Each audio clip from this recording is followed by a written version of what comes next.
In the dense fog of the forest, the woman is bitten by a monster, and vines grow prominently on her back. She can't control herself and seeks out a nearby water source, struggling as she sinks into the icy lake water. The woman will soon transform into a werewolf. Is the legend of the werewolf actually true? What is the origin of everything? A large farmhouse is home to a family of 4 and their servant. The farm owners are bothered by the presence of the gypsies, so they hold a meeting to discuss how to deal with them. The priest nearby explains that the gypsies are actually the locals here, and it is we who have taken their land. However, the farmer Arno feels that those people must be driven away.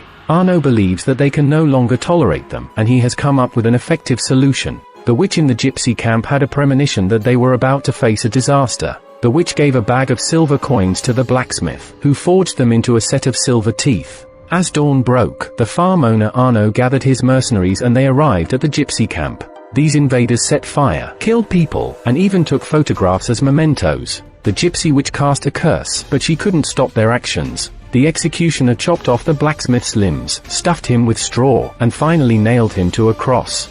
The erected scarecrow became a witness, while the witch was buried alive. Soon, the gypsies began their revenge, and the farm owner's daughter Mary started having eerie dreams. She dreamt of the eerie scarecrow turning its head. There was a pathologist named Dave who had been searching for traces of the gypsies. The people in this town refused to answer Dave, and his actions caught the attention of the sheriff. The farm owner's son, Eden, encountered another incident. He dreamt of himself holding the silver teeth, standing in front of the scarecrow. The witch in the distance floats closer and closer, and it's not just the siblings who had this dream. Many children in the village had the same dream. Brave teenager Jim gathers the children, and out of curiosity, he takes out the teeth. Strange things start happening. After Jim holds the silver teeth, he puts it directly into his mouth, and the witch's revenge begins. Jim transforms into a different person and violently attacks Eden, biting him. Mary quickly returns home to seek help. Eden, who has been bitten by Jim, is in a bad condition.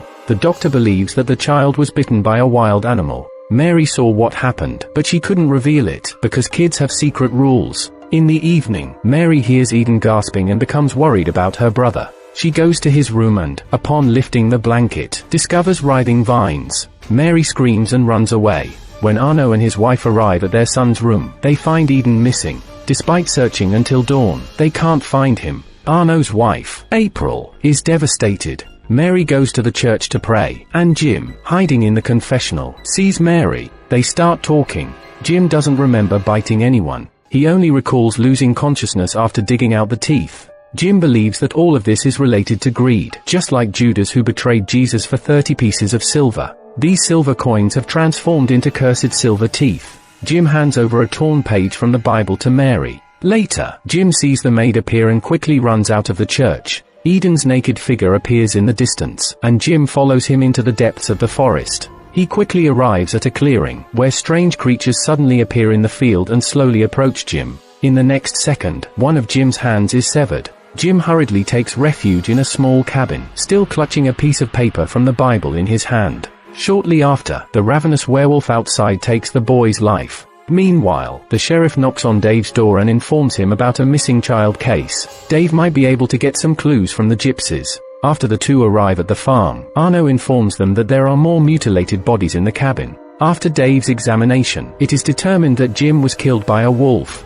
He finds a torn page from the Bible at the scene. Dave stays behind to help Arno find his son. Obviously, Dave has some knowledge about werewolves. They immediately set up defensive traps in the estate. At night, Dave also starts having nightmares about scarecrows. On the second night since Dave arrived here, he finally locks eyes with the werewolf. Dave analyzes that the beast is intentionally approaching this estate. Dave feels that they need to capture this monster. Arno summons the elders to discuss strategies. At first, these people look down on Dave. When Dave reveals his reason for coming here, they believe him. What's happening here is similar to the werewolf massacre in Dave's hometown. He also came for this creature. 3 local farmers were attacked by the werewolf in the fields. 2 men were bitten to death on the spot, while the female farmer returned to the village with injuries. When Dave and the others arrived at the farmland, the bodies of the 2 male farmers had already been devoured by the werewolf. The female farmer returned to the village, and her behavior was similar to that of the injured Eden.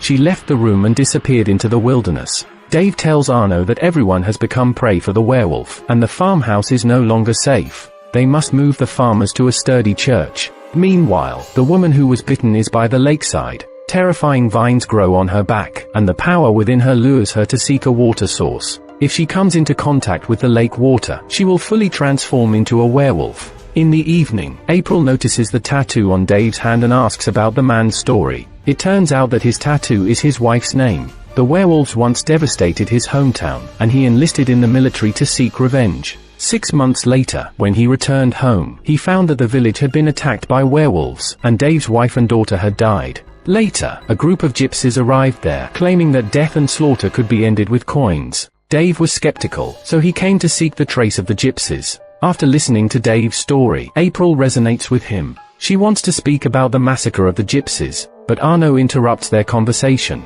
The next morning, after setting up traps for the beast, Dave falls asleep outside the cabin. When he wakes up, the werewolf is right beside him. The creature lunges at Dave, but it is wounded by his weapon. Dave ultimately defeats the monster and carries its corpse back. Everyone is shocked when they see the beast, and Dave cuts the werewolf in half. The bitten female farmer is inside the monster's body, trying to crawl out, but Arno shoots her dead. Arno realizes that his son has also become such a creature, and he asks Dave not to tell April about it. However, Dave tells Arno, "She knows as much as you do." Arno is not afraid of the gypsies' retaliation, and he leads the mercenaries to seek revenge against the werewolves. After meeting Mary, Dave realizes that this is a story about greed and revenge. Dave and his team arrived at the confession room where the farmers were taking refuge, and the silver teeth were inside. The mercenaries don't find the werewolves in the woods, and the maid at the mansion becomes a new victim.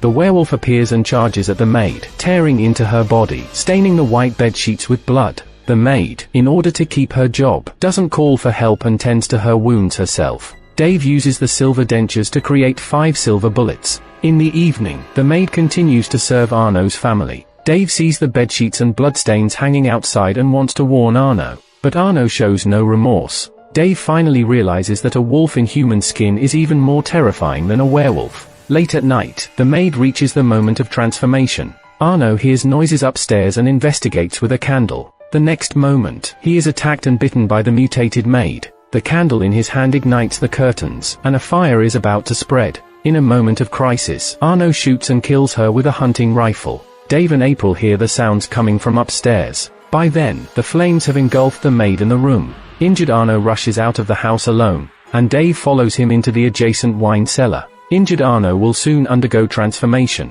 and for the first time, he admits to his grave mistake. He uttered his last words. Then he ignited the alcohol with a torch, and the flames consumed the farmer, destroying the estate. Dave, along with the 2 women, heads towards the church. On their way to escape, they come across a farmer's carriage where an elderly couple has already been killed by the werewolves. The pursuing monster is about to attack them. However, the silver bullet in Dave's possession intimidates the werewolf, and thus the 3 of them manage to escape. They successfully arrive at the church, where the military will arrive the next day to help exterminate the werewolves. They only need to stay in the church for 1 night. While everyone in the church is asleep, the voice of Eden calling for his mother is heard from outside. April, under the influence, opens the church door, and the werewolf massacre begins, filling the church with blood and chaos. The scene shifts to the werewolf's point of view, and we are transported to a battlefield in 1917. The secret of the silver bullet inside the captain's body is soon revealed. April realizes that the monster is her own son, but she does not resist when the creature pounces on her. Dave shoots a silver bullet that passes through April's body, lodging itself in Eden. Miraculously, Eden survives, but he ultimately dies on the battlefield in 1917. The flames of revenge are extinguished. This cursed land is left completely desolate. Dave treats the siblings as his own children. The story ends here. This film is titled The New Legend of the Werewolf. The overall storyline is good. The director did a great job with cinematography and lighting composition. The visuals have a classical British beauty. The bloody scenes are quite explicit. The depiction of the werewolf is somewhat innovative. Overall, I would give it 3 stars. Alright, see you in the next episode.